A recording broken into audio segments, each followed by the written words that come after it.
Hi, all. So I'm with Nicole Braddock Bromley, a survivor of child sexual abuse, a speaker, an author, and an activist.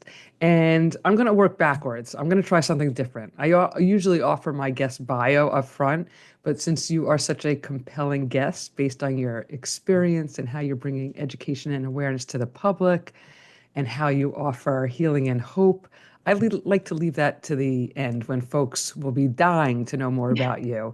And also because I'm on the edge of my seat waiting to dive in. I will say I love the title of your book, Hush, your podcast, One Voice, and your course, Unleash, right? All amazingly apropos of the experience of both a victim and survivor of abuse. You've shifted, I think, from being a victim to a survivor to an advocate and an activist. And I want to know your path and how you got there. So, can we start with your experience of abuse by your stepfather? Um, and I'm just going to pause for a second because I want to split screen and I didn't do that from the beginning. And Okay. can I do that while we're Hmm. I don't know already that kind of stuff. recording?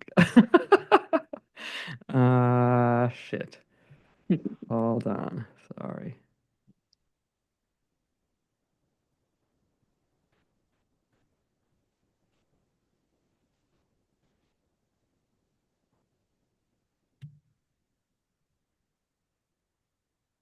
Okay. So I'll start that piece again. Can we start with your experience of abuse by your stepfather? Yeah, absolutely. Well, let's see. I mean, it all started so young for me. I mean, my earliest memories of sexual abuse from my stepdad were right around 4 years old. Um, and I grew up in a small Midwest American town, the places where almost everyone knows everybody, right? And I think a lot of people considered me as I grew up, kind of like the poster child of our community. I was really involved in school. I got great grades. I was, a class leader. I was an athlete. I ended up being homecoming queen, student council president. So I think on the outside, my life seemed really ideal and, a girl who, even though I hinted at my abuse a lot to various people in my life, adults, no one ever suspected something like sexual abuse would be happening in a family like mine. But obviously, like so often, survivors like me, what people saw on the outside, the big smile I wore to school every day, it was masking a lot of hurt, confusion, shame that was on the inside, and no one knew.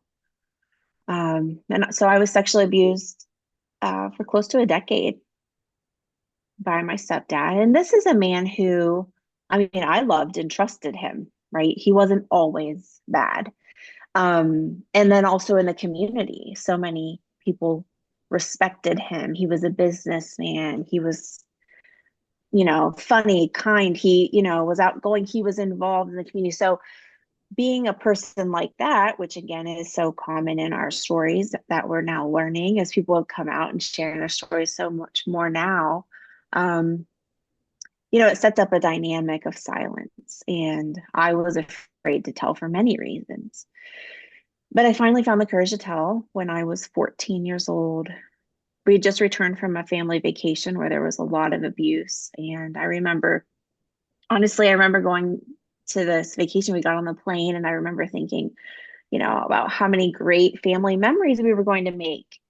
And because, again, it wasn't always like this. And this is another reason, a tactic, one of many that we can dive into later if you want, of, why I was afraid to tell, why I thought it was normal, why, no one talked about things like this. I didn't have any language for what I was going through. And then also, I have this person in my life. He's been a father figure my whole life. And he was the person who practiced basketball with me. He's the person who stood up for me when I was being bullied in school. So it was like he was also a good father figure. So having to wrestle with that as a little girl and being told this is normal, this is what little girls go through, no one talks about it. It was very confusing. So I am going on this vacation thinking, oh, we will make great family members because we did that. But then coming back with some of the worst memories of my life that I still at 44 years old am, healing from. It was very confusing. And so long story short, Amy, I we came back from that trip. I was really confused, full of shame, felt so dirty, damaged. I felt like everything was my fault, but I wanted it to stop. And I remember being in the car with my mom, and she was just chatting with me about some things that she felt like were bizarre lately with my stepdad, where I had always thought she had a great marriage. She loved him. I thought there was no problems. This was one of the first times she had ever alluded to some maybe dysfunction or questioning. And I was really quiet and I was wrestling with everything that I had just endured. And she turned to me in the car and she said, has he done anything strange around you lately? And she And wasn't talking about sexually.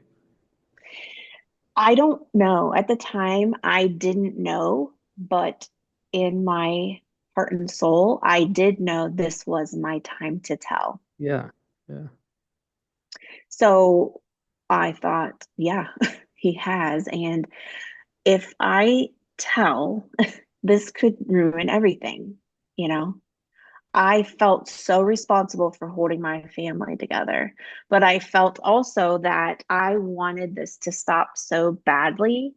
And this question in the car, where it was just she and I felt like was my one and only opportunity to tell. And I did. And I remember she slammed the car brakes and pulled the car over the side of the road. And that was the first time in my life I knew it was wrong. And so quickly she said she didn't know what we were going to do, but we were going to figure it out together. And we did. My mom and I ended up leaving him. She reported the abuse. And I mean, we can get into the nitty gritty, but long story short, he denied everything. We were to go to court the first day of my freshman year of high school. I was so scared. And we were hiding from him because until the court date, I mean, he was trying to find us, and I knew he was going to take both of our lives if he found us. And 7 days went by of being in hiding with a restraining order, and then he took his own life. And so that kind of put an end to some things, but healing is a lifelong journey. And I can say that I don't have to live like a lot of survivors in fear of seeing their abuser somewhere, but I still was left with so much, the pieces to pick up and to put together after being, sexually abused for all of those years. It definitely takes a toll, but I think the first step to healing is telling your secret, and I am so, so glad I did. Yeah. Well, I mean, what came to my mind when you said that and what it must have been like for you in that car ride was how brave you were and how much it must have taken, Mm-hmm. knowing on some level, as you said, that it was going to change everything, right? Yeah, right. And maybe there was a glimmer of hope that things would change, but it Mm-hmm. was also, or right, that the abuse would stop, but that everything would change, and change it Mm-hmm. did. Mm-hmm. And I think also when I read in your book that you went into hiding, and that your stepfather committed suicide thereafter, it was just a moment of like momentary paralysis of like, oh my God, what that must do to the child, to you who revealed this. And then the complexity of feelings, I imagine, of relief, of shame, of Mm-hmm. guilt, Oh and yeah. carrying that weight of anger, right? Of not Mhm. getting to see him kind of reap the consequences of his actions, Right. not being able to confront him if you may have still had a complexity of feelings about doing that, right? Because that's Hmm. terrifying, but Hmm. also on some level gratifying. So much was kind of Hmm. taken away from you through Yeah. that act. Hmm. And laid on you as well, right? Taken and laid on you. Um, that is just really, I mean, to use the word in our field, right? Traumatic. You can't get, I Yeah. mean, you had the trauma of the abuse, and now you have the trauma of his suicide. Hmm. Um, Hmm. and I just say, like, thank goodness that your mom heard you, took you seriously, because as you know, having done this work for a long time, that is not most people's or a lot of people's Right, experience, right? right, Where the right. parent can acknowledge or choose you, so to speak, right, over Yeah, the spouse or the right. partner. Hmm. And what a road you must have endured since the age Hmm. of 14, since the age of 4, and then Yeah, 14 during right. this vulnerable time of development. Hmm. Hmm. And I'm Yeah. wondering, I mean, there's so much I'm wondering, of course, but one of the things I'm wondering is one, what it's like for you to tell your story over and over and over. And if that's helpful, if you get tired of it, if it's draining, if it's cathartic. Hmm. I appreciate that question very much. It's just kind because, it's been years of telling my story, and sometimes it's hard and sometimes it's not. Sometimes it feels like I'm telling someone else's story, and sometimes it feels very close to home and emotional. And I think that just goes along with where I'm at in my healing. Again, it's a lifelong journey. So things come up that I'm not expecting that may trigger me, or send me back into another area that I need more healing from. And when I'm in that, I think that telling my story might feel so much more close to home, but it never feels inappropriate for me. It never feels like it's hurting me. I've always been very much of a proponent of speaking out of my scars and not my wounds. So when I speak and share my story, I'm telling you parts of my story that I have worked on, that I have received healing from, that I feel like I've gotten to a place from my inner work and my personal healing journey that I can now tell somebody else so that it can be helpful for them. And I feel like I've never been one to want to tell my story um, for my own healing. The purpose and the mission has always been, from day one, has always been when I share my story in a public place or even just to somebody that I'm out to dinner with. You know, if I'm telling my story, it's not a counseling session for me. It's for somebody else to find freedom because it goes back to, and I would love to tell this story. And you read my book, Hush, so it was a year after my stepfather's suicide when I attended a summer camp and I told my story in front of all of these kids at this camp for the first time. It was my first time I ever tell my story. And it was after that that I started receiving all of these letters from other kids, teenagers at this camp telling me their story.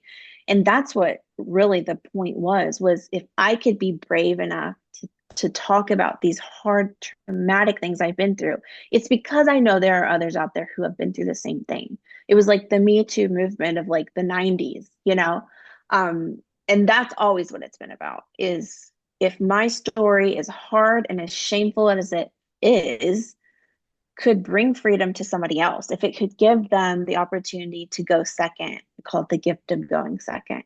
They go second. They don't have to be the first one to say, I was sexually abused. All they have to do is say, me too, or I get it, or I've been there, or I feel like I've gone through something similar. Like there is so much power in giving someone else that gift of going second. And that's always been what it's been about. And so for that reason, it is cathartic because it matters. The pain that I went through, it matters because it brings freedom to others. Well, that's beautiful and that's very virtuous, right? And so healing for other people. I love that idea of go is the gift of going second. So, Mhm. yeah, that's wonderful. I can't help but think that it's also bidirectional. And correct me Yes, if I'm wrong, right? you That are right. You are right. And the it happens idea, simultaneously. It's like right? it's not the mission and it's not the purpose, but it still occurs. there's Right. something that I do receive from that. Whether it's Sure. just feeling good about helping somebody else, as an advocate, so good. But there's also something about telling your story out loud where you do work things out, even if it's not in a counseling session where that's my whole purpose, just telling the story. Sometimes you continue processing things, and even someone's reaction to a part that you're telling them to makes you realize, oh, like for me, you mentioned anger. Anger's always been something I've struggled with in my healing journey. And so when I see someone else angry at what I've been through, it's helpful for me. So there Mm, are parts you're saying bidirectional. I like because that must very be true. validating, right? Yes, very much. Right, right. That you are entitled to feel what you feel, that it wasn't right, Yeah. it wasn't okay. Yeah, Yeah. on so many And you can levels. you can kind of receive that from the listener. Mm. But you mentioned in your book and in your speaking that faith plays a huge role. The idea that you were able to forgive your stepfather. How did you come to that? Hmm. Yeah. And I would first say forgiveness is such a difficult word for so many survivors. And I sometimes hate talking about it because we're all different places and we've heard different stories about forgiveness. And I think forgiveness has been weaponized a lot against survivors, especially those in the church. Like, just to Mm, almost brush it mm. off and cancel the debt. I mean, it's not, for me, it was not like that. If it was, I would not have been able to go through that process It because I simplifies needed, things, right? mhm. Yes. And also is Yeah, invalidating in that sense. Like you have yes, the right to be angry again. that's right. Right. That's right. And that part of understanding forgiveness isn't about the other person, it's about me. It's about almost like a releasing of, revenge and bitterness and all the ugly things I felt like I was still carrying. Forgiveness, in a way, it was almost like I like talking about it now as cutting the cord. It's cutting the cord from this person that hurt me so much and it was controlling my life. He's not alive and was still in many ways controlling me. And so what forgiveness really looked like was cutting the cord from that and allowing myself to walk free, and make my own choices and to be controlled by the things that I want to be controlled by. And but yeah, I think a lot of that in the beginning years did stem from my faith and Christianity and just understanding forgiveness in that sense. But it took a lot of sifting through old, like, belief systems too, and getting to the root of what that actually means. Right. Never Uh, means reconciling, never means, putting up with the same thing over and over again. No, it's not about that. So it was more about my freedom. And I'm really glad I've been able to walk through that multiple times. That's awesome. I still want to know how you did that because a lot of people think that, well, if somebody died, right, certainly someone who has perpetrated pain on you, right, that the problem goes away. It's no longer happening for one, right? You never have to worry about it happening again. But that person, as with all, I talk a lot about transference, lives with inside you because you've internalized his voice, his perspective on things, right? And so the idea of, I like the symbolism of it, of cutting the cord, right? Detach yourself from him and his voice and, Yeah. find your own voice and your own freedom and ownership of your body and yourself and your perspective and Mhm. everything, right? Easier Yes. said than done. Right. Mhm. So I want to know how you got there. And sometimes we don't know because it's not so concrete. Like Mhm. I did this, this, and this. It's a Yeah, process of it a is. lot of different things, but maybe you can offer that to Hmm. some folks out there. Hmm. Well, I remember just really picturing it as like a pair of scissors, and that I pictured myself, it was like a visualization that really probably sparked a lot of it. I was just noticing how much my life, this was in college, was affected by not just the abuse I endured, but by my abuser. And when was, I felt like I was dragging him around with me everywhere. Like there was this rope where I was just like dragging his body around with me everywhere. It was affecting so much of my life, including him in my life. And so when I chose to forgive my stepfather, it wasn't that I was letting him off the hook for all the pain he had caused me.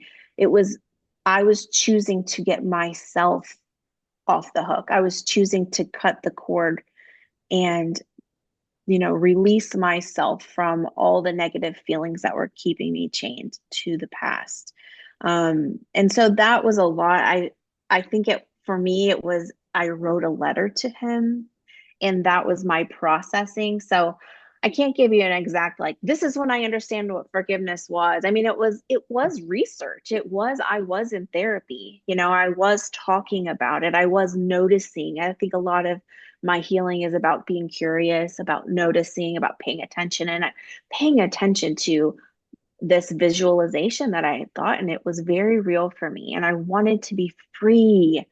And so my way of then moving forward was writing this letter to my stepfather. And I really encourage that. And, we'll talk later about the groups that I run, the support groups and the online curriculum. We do this too, where if we're ready, again, it takes time to get here, and it's all only when you're ready. No one can tell you when you're ready, but I knew I was ready. And I wrote this letter, and it was like, I'm not letting you off the hook. I'm not saying what you did was okay. I'm actually naming all the pain, all the trauma, all the abuse. I'm naming it all. I'm naming the grooming, the manipulation, the lies, everything that you've done. I'm saying it was wrong, but I'm choosing to cut the cord from you because I want to be free. And so that, I think, was the difference between my process of forgiveness and other survivors that I work with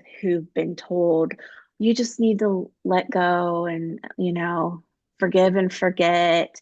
Those are the messages that I had to understand were not true about forgiveness. And so um, I think writing the letter was my way of saying, this is what forgiveness looks like. It's raw, it's dirty, it's ugly, it's mean. You know, I'm using more cuss words than I've ever used in my whole life in this letter, and then I'm saying I'm choosing my freedom and I'm walking free and I'm cutting the cord from you. That's what forgiveness looked like for me. That's so amazing. No wonder you have the following that you do. Oh, Really, you have come so far, and you can feel the gift that you're giving others. The thought that I had while you were saying that is, again, right, you did not have, and I want to say in a way, the privilege of confronting your stepfather. mhm. Many survivors of abuse have that strong desire to have acknowledgement from their abuser. Yeah. And I'm wondering, with all the workshops that you do and all the people that you speak to, how important that is, right? So you're writing this letter, and that you know that he's never going to receive. And a lot of people can find healing in writing these letters and never giving it to the perpetrator. Mhm. But I assume, or I think I know, that the desire to do that is so deep.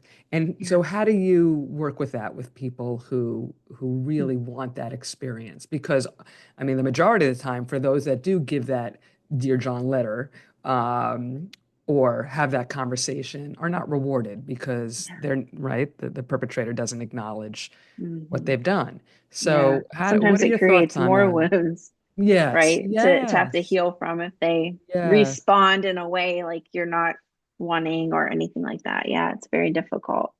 Yeah, I think for me, in working with those people is just like validating the pain. I mean, it's such a deep wound, and also the desire for someone to say they're sorry, like, or to explain why the hell, you know?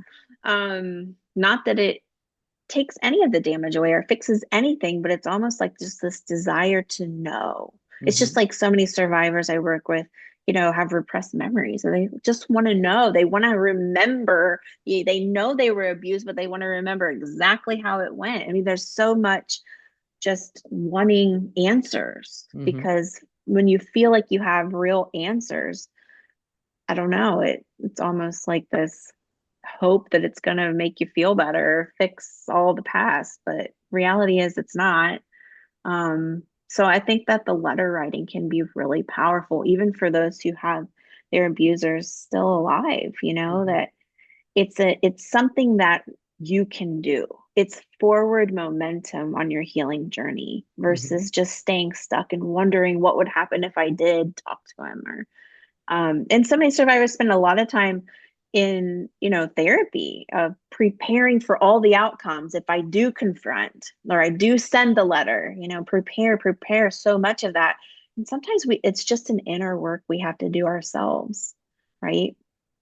Something we have to do separate, apart from someone who's abused, because you're dealing with an abuser, right? They're liars. They're manipulators. They'll Mm, become the victim somehow in the mm. conversation. So for me, the letter writing is just such a powerful tool for anybody. Yeah, well said. I'm thinking about, and I guess I alluded to this earlier, about the idea of living in it. So you have pivoted this experience into a career Mm, and a mission to mm, help others through working with survivors of abuse to working with folks who have been trafficked, human trafficking, which I certainly want to hear more about. But I'm just wondering at this moment about the idea of living in, I want to say, I guess, the pain, but I know you're saying you mhm. don't always feel it. Sometimes there's a disconnection, right? It feels like it happened to somebody else or it's Yeah. so not present. Other times, and the point is, you never know. You never know Hmm. what's going to be Yeah. elicited in you as you're doing the Hmm. work. But Right. tell me about making that decision and staying with that. And I assume Mm, feeling right that this is meant for you and this is where you want to be. And yeah. rectifying that, I guess I'm imposing this on you with this idea of, wow, what's it like to live in that all the time? Mm, mm. Well, so the thoughtful question. Yeah, I think, well, the beginning was just, it was so worth it. It's just, it might hurt a little bit, but the courage to break through the fear, I say, just do it afraid. That's just been my motto for so long. Um, because on the other side, walking through the fear is so much good, so much. The stories that I could tell you about people who've come back to me 10 years later, written me an email, Nicole, you spoke at my college 10 years ago. And I wanted to come up and talk to you, but I didn't. But it was the first time I decided to tell someone about my abuse. I went through counseling. Now this is where I'm at in my life, and everything's changed because of that day you came. And like, it was like, I have so many stories now of where I felt like I was just dropped into some random little town, told my story. It was like I'm just lighting a fire there and just hoping that, you know, something happens in people's lives, and leaving it up to all the therapists and social workers there to kind of handle later. But that's what has kept me going, is these stories of like, thank you, because look at where I am now, look at my healing now. It's, I never would have told, because I never thought there was anyone else out there that had gone through something like me until you came to my college. And so that's what's kept the light on for me, is knowing that it mattered, knowing that doing things even though I was afraid or ashamed or anything like that. It mattered for somebody else, and it has made such a difference. So I felt like, there's a lot more survivors speaking out and telling their story now than when I started in 2002. I felt like I was the only one. I felt like I was blazing these trails. Now there's so many others. And so I do feel in many ways I can make pivots in my work. I'm not the only person out there that's speaking on college campuses. That used to be just me. And so now there's a lot more voices out there, which is exciting. And it gives me the opportunity to, I'm a mom. I have 3 kids under 16 years old. And, I'm coaching a basketball team for one of them. I just want to be involved here. So I'm able to now run these support groups online from my home so I can be home more. I think that's a really beautiful thing about this work too, is being able to just pay attention to my own season. And I think when I first started, 23 years ago, something, I just thought, this is what I'll just do forever. And I did for 20 years. I mean, I started the nonprofit that works in anti-human trafficking 10 years ago. So that was a little bit of a pivot, but I'm still traveling the world, speaking, sharing my story over and over, writing it, giving interviews. That's all I was doing. But I think the pandemic really got me thinking. And then also, like I said, the season of life with having children and wanting to be more present for them. Other things in my own healing journey have caused me to, at times and seasonally, want to step back for my own good. Because if I'm not healthy and I'm not healing, how am I good for anybody else? And so I think in my maturity and truly since I turned 40, the IDGAF kind of era, it's like I kind of need to do for me sometimes too and prioritize myself. And so that's kind of been exciting actually to see. Um, where I think there was a lot of, I mean, I think God's grace was on me for many years to be able to speak publicly on stages for 23 years was a lot. And I'm still doing it, but to be open to changes, to be open to where can I be used now? And sometimes it might not even be in the arena of sexual abuse. Like I said, I'm coaching my kids' basketball team. Like, that's exciting too. And that's good work. And it's important. And it's something I'll look back on and really be glad that maybe I wasn't traveling to 4 states that month because I could be on the court with my kid. Like, there's just certain things I think over time I've learned it's all important. And to be willing to, like I said, pivot, make shifts, pay attention seasonally, but most important, prioritize my own healing so that I don't get burnt out early and then I'm Yeah. no good for anybody. You're still a poster child. But not only in the way that you were as a kid, right? You have it all going on, or a lot going on. You're the poster child for life can get better. It Hmm. can, right? It can look different. You Yeah. don't have to stay in this place of depression or hardship. I mean, as you're saying, the reality is it's still a struggle. It still comes up for you. It's still you Right. still get That's right. to use the word overused word triggered, but you are living your life. Mhm, And mhm. it sounds like a pretty decent one. Yeah. I'm wondering, as you were talking about all that, I thought about your mother, Mm, curiously. mhm, And my thought was, she must be so proud of you. mm, And I also had the thought, but that's a big assumption because I wonder if this is painful for her. mm, A reminder of, right, how mm, she didn't protect you because now you know as a mom, certainly that's your priority, right, to mm. protect your children. So Girl, any insight you can share with us? man. Yeah. Oh I could man, it's a I hard could one. really talk on this one. That might be another episode. But yeah, I think again it's just lifelong. I mean, initially, yeah, my mom was my hero. She believed me. She did the right thing. Um, but then she had a lot of guilt too, obviously, as she should have, in my opinion, now as a mother. Um, and yes, she's so proud of me. She's so proud of me. She tells me often that I'm the best thing that happened to her. And, she came from a really hard life, a life of poverty, abuse, addiction in her family, like daughter of an alcoholic, saw a lot of domestic. I mean, there's so much there that, I have a lot of compassion for my mom and I'm grateful for the steps she took when she really knew. Um, but, we still struggle. I think for many years, there was a lot of codependency with my mom. I felt like in many ways I had to make her feel better. And so we have had our struggles with that and boundaries and things such as that, but then also just in later years, like you said, as a mother, I mean, some may call me a helicopter mom. I don't know, but I am very involved. Okay. And my house and my car, we have so many conversations. I mean, as soon as there is any hint of a red flag in any area, I'm asking questions. We are talking about hard things. And so I do struggle with that and thinking back to my childhood and how many red flags there were and why weren't there conversations earlier and things came out later of like, why? why didn't you say something? Why didn't you do something? And, why did it have to go on for so long? And I think those are some things that come up for me that are hard. Um, yeah.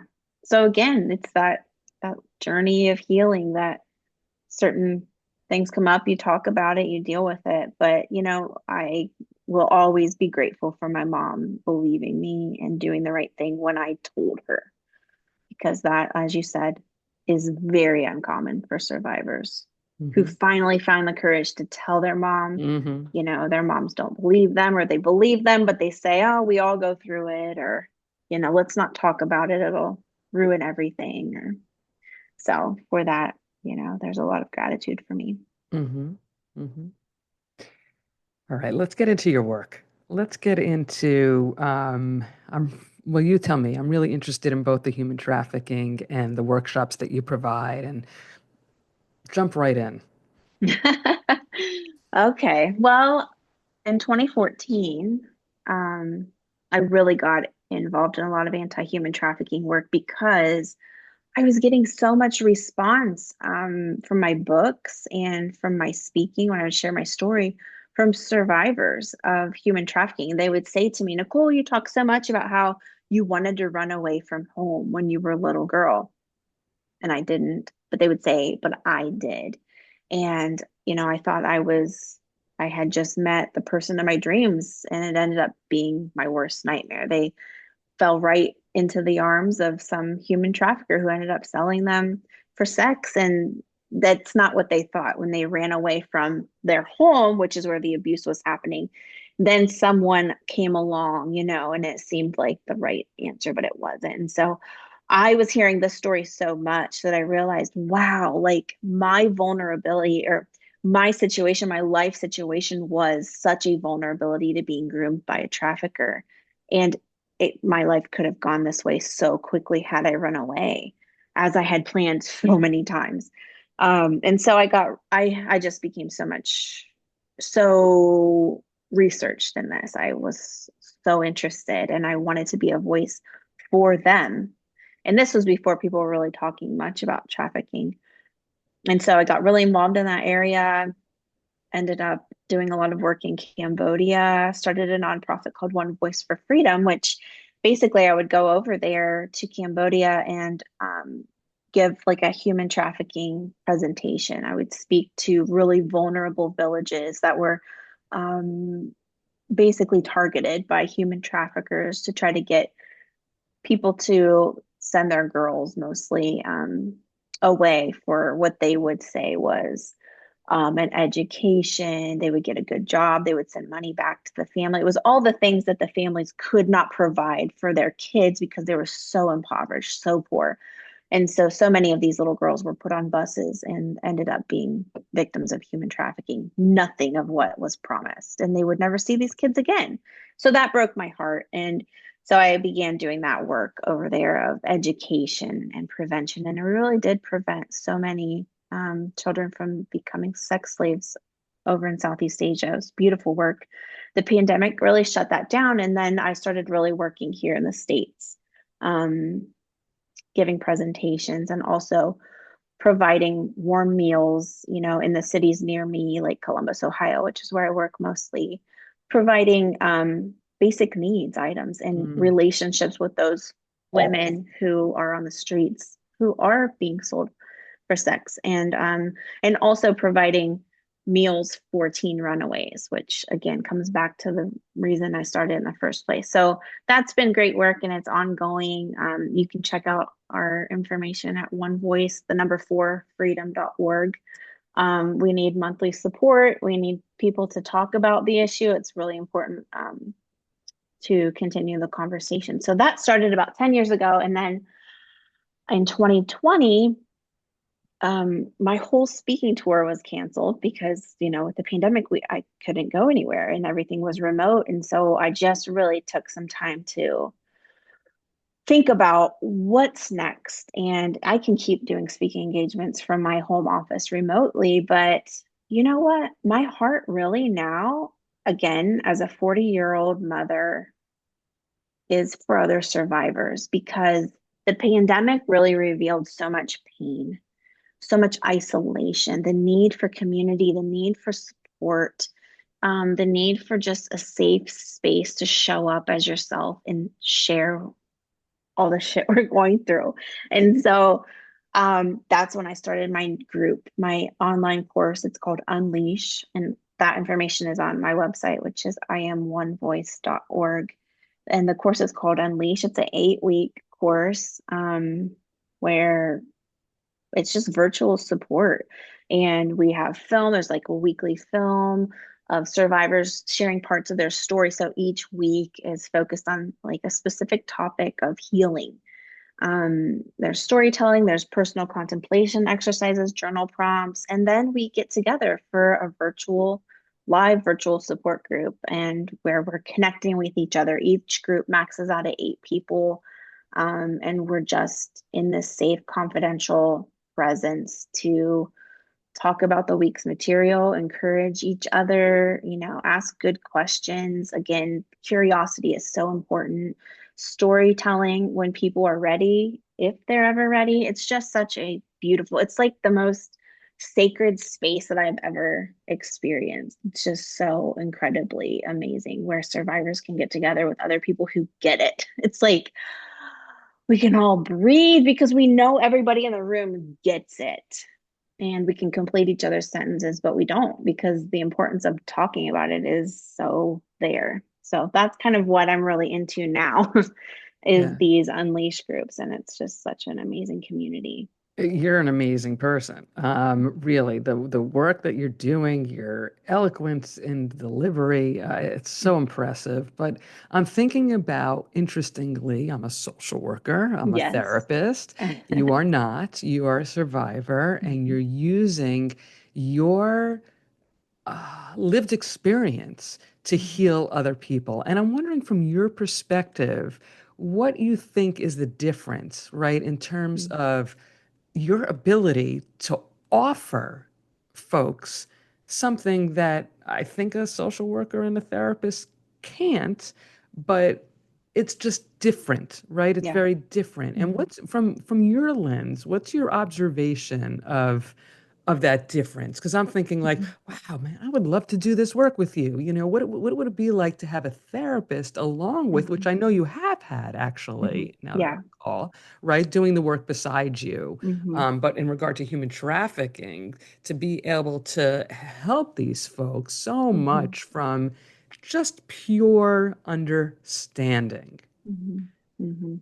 Yeah, Thoughts? I mean, I think, and I always start every first group with this works best alongside individual therapy. So those folks who are survivors in our group, that they had their one-on-one therapy earlier in the week, and then they come to our support group.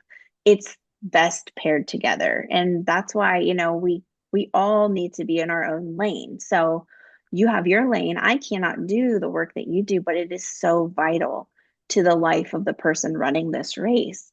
And then I have my lane, and they can step over into my lane when they need that kind of support, that understanding, the I get it, and hearing other stories of survivors, so important. I think paired together is just like the best thing. And then throw in if you can get a therapy dog, you're good. That's the trifecta. I always say I'm a Bernese Mountain Dog, and like if you have all three, you're good.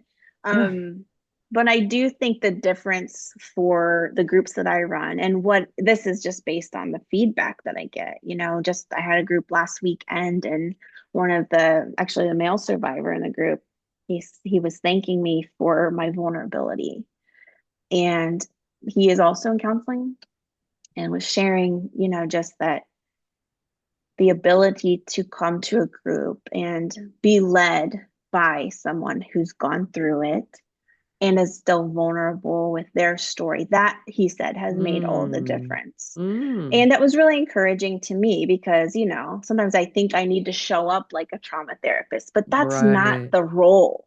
The right. role is to create a safe space that's confidential, people who get it, who understand each other, and are here to encourage each other to say, yeah, been there, but there is actually hope. And maybe this person is a little bit ahead of you on the healing journey, and they can give that hope and encouragement. And I think that is the vulnerability piece and the connection.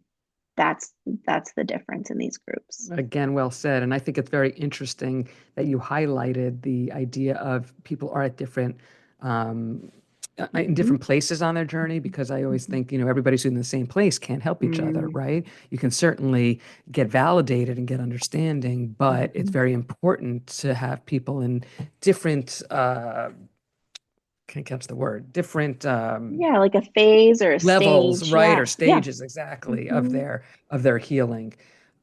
Nicole Braddock Bromley, thank you so much. I am going to share your full bio because I want you to be spotlight. I want the spotlight on you. So hold Thank on. you, Dr. Nicole Amy. Braddock Bromley is an international advocate on sexual abuse and trafficking.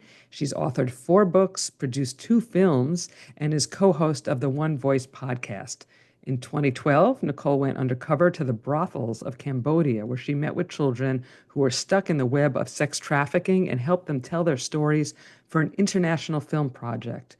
In 2014, she founded a nonprofit, One Voice for Freedom. Again, it's One Voice with the number 4, freedom, that stops child sex trafficking around the world through prevention, education, and care for the world's most vulnerable children and families. In 2020, she launched Unleash, an 8-week e course for healing from sexual abuse in all of its forms, which includes a live online support community for survivors, and she leads their weekly virtual meetings. For 24 years, Nicole has traveled extensively as a voice of awareness, prevention, hope, and healing to some of the most vulnerable populations around the world, as well as to some of the most prestigious universities, companies, and conferences.